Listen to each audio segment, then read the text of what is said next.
Hey guys, what is up? I hope everybody has been having a great week. Happy to be back with episode 21, part 1 of my golf vlog series, featuring the back nine at Woodmore Country Club in Mitchellville, Maryland. Please be sure to like the video if you enjoyed it and subscribe for more content like this if you haven't already. It really helps me out. Also, if you'd like to see even more content and videos like this, follow my Instagram page for daily posts on there. I know it's been a little over a week since I last posted. I actually had a long drive event I went to, and I've been working really hard on making this merchandise launch as successful as possible. So it's been tough to put out videos lately, but once the merchandise store is launched in a few days, I'll have a lot more time to put out videos, hopefully 3 to 4 a week, so stay tuned for that. I also want to say something about the long drive event I went to, and long drive as a sport in general. So as some of you may know, we've had many events on TV in the past few years, and the sport really had a lot of momentum. And unfortunately, with coronavirus hitting us this year, we've lost our entire schedule and likely our world championship at this point. So my coach, Bobby Peterson, along with many other people, has put together a series of long drive events at our grid in North Carolina. And the first one really went well. So what I want to do is put the next event on my YouTube channel, which would showcase the final 8 of the tournament. And if you guys would actually like to see the entire event, I'm sure I could find a way to put all of it up there. But for now, I'm just gonna do the final 8, as putting the entire event up there would be really tough for editing, and I would have to really figure all that out. So the next event is in about 3 weeks, and all the typical features would be in this video, such as TrackMan numbers and shot tracer, and I think as well as the competitor social media pages. I think you guys will really enjoy watching the tournament, and I think it will really help the sport of long drive and its athletes grow, which is definitely a good thing. If there are any other things you guys would like included in the video of the long drive event, let me know in the comments, and I'll do my best to include popular requests if possible. So I think, if you guys have anything that you'd like to see from that event or that video, let me know in the comments. I'll be able to kind of include as many of those as I can. So I'm really excited about that. And with that being said, let's hop into the video that is already on the second hole, I guess. So I think I actually almost made birdie in the first hole. It was like a 70-footer and almost made it. And so this is a good birdie here. And this is actually, Woodmore was one of my favorite courses to play. I played it a lot growing up. I wouldn't say a lot, actually, but I played it at least 10 or 15 times growing up. It's only like a 20-minute drive from my house, so it was really nice to not be halfway across the country for this one. And you guys might notice my swing looks a little different, especially like with that swing. You can see how I'm kind of a lot more balanced, and I've really been putting a lot of work into having a much more consistent overall swing.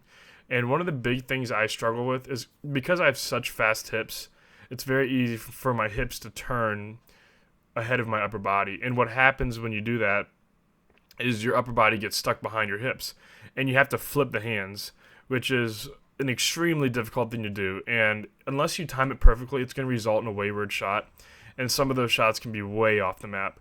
So by holding my hips back a little bit and turning them a little bit later, it will sink my body up so the club is not behind me, and it will result in a much easier time of hitting it straight and also tighter misses. And it's going to be a process. I've been working my butt off on it. It's going to take a couple months, but I'm officially now a +3 handicap, which I haven't been in a very long time. And I'm getting closer and closer to my high watermark as a freshman in college of a +4.6 handicap. So it's really cool to see the progression, and I'm very hopeful that in the next couple months I'll be in the +4 range, maybe even +5, but we'll see. I'm just going to keep grinding it out and see where we can get to. So unfortunately on that tee shot, I pulled a little bit left, and it took a pretty bad bounce. And something you can do if you hit into the water hazard, so you can take the point of entry in line with the flag and go as far back as you want, and that's what you guys saw me do there. And even though I would have to go 20 yards further back, it gave me a shot in the fairway. And that's part of using the rules to your advantage, because it gave me a very easy wedge shot in, hit it to 10, 12 feet, and I made my par. So it's very important to understand those things, because they can make a big difference in the long run. And this is just a fact. This is my hips rotating too quick here, and the club getting caught behind the ball, or rather behind my upper body. And that's just how sorry, behind my lower body.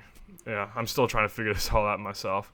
But but the good thing is I'm able to start identifying my misses, and I have a better idea of why I'm missing. And so that's something that really helps for me a lot. And especially because when I'm playing, even though I'm filming, I'm also working on my game. So like if I hit a bad shot, like obviously I'll be able to hit another one after I've done filming to kind of correct that, because I'm trying to get better as I keep filming, because I think you guys would definitely like to see me keep shooting lower and lower scores. So that's always on my mind when I'm out there. And so now I really bad read there. So I got about a 4-footer here for bogey and brushed that one in. So back to level par. And here's the debut of the 1-iron. I know a lot of you guys were excited to see this. And yeah, this is an awesome club. Yeah, sound up there. That's definitely a sound up if I've ever heard one. And I mean, what you can expect from this club, I mean, I would say I'm hitting a very soft compression ball right now because I'm still experimenting with what kind of ball I like. But I think I'm going to go back to a higher compression ball because it's a little bit better out of the rough. You're going to see club speeds right around 126, 127 miles an hour, and ball speeds topping out at a little over 190.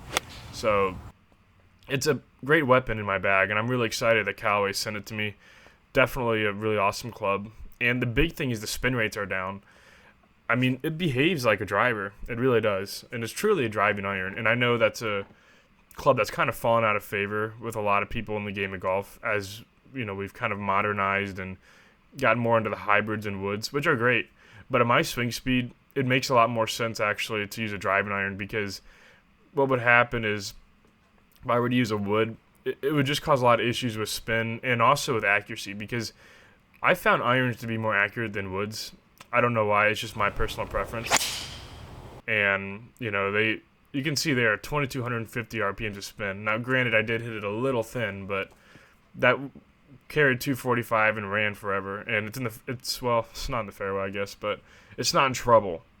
And especially with my game, that's an important thing, is to make sure I'm at the very least not getting in trouble and then going from there. Because I do think the rest of my game has gotten better and better to the point where if I can keep the ball in play, I'm pretty confident I'll shoot par or better throughout the round. So that has been huge for me, being able to have a club that goes over 300 yards where I know I can keep it in play 98, 99% of the time. So it's definitely made my game a lot easier in terms of being able to score and all that good stuff. So another pretty good putt here. I'm really pleased with my putting as well. I've been really working hard on my putting, and especially these last 5-6 days, I've been able to find time to practice a lot more, and things have started getting tighter. So now sound up again. This was just with my 2-iron. Pulled it a bit left, but it did hold off pretty good. So it didn't hook, but went down into that little ditch right there. And it was actually, there's so much slope where I was. I had trouble putting the camera behind, so I put it from the side. And I know you guys like different angles, so I'll try to include more of these angles going forward. It's just tough to be able to like have the presence of mind to, put it in a different spot, I guess you could say, when you're in the middle of filming and playing. So I'm going to try to keep that in mind a little more, because I know you guys like to see different angles. It makes the video more entertaining, so that is the goal. Entertainment. So I have looks like about 30 feet here. Didn't quite skip it up onto the green, and hit this a little too firm. Thought I hit a good putt, but probably should have chipped this. But I was kind of not feeling very comfortable with the wedge at that point for whatever reason. And that's some advice I give you guys. If you're around the green, say in that position I was, where it could go either way. You could putt it or chip it.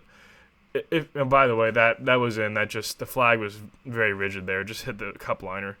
But if you're kind of in between, just do an inventory of how you feel with each club in your hand on that shot. If you feel nervous with your chipper, then it's probably best to go with your putter. But if you feel like you have good control of your wedge and you're feeling good about it, then go with your wedge. So just, it's a personal shot-by-shot thing. And I found that to really help me out, just listening to how I'm feeling, and kind of gives me a good indication of how the shot will go with each club.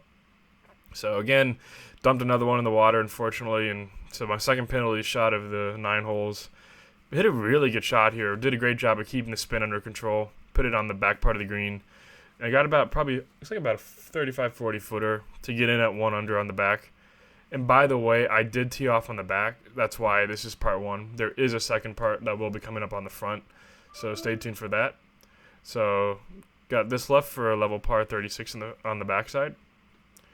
And I canned it, so I hope you guys enjoyed the video. Please like, comment, and subscribe. And I will see you guys next time.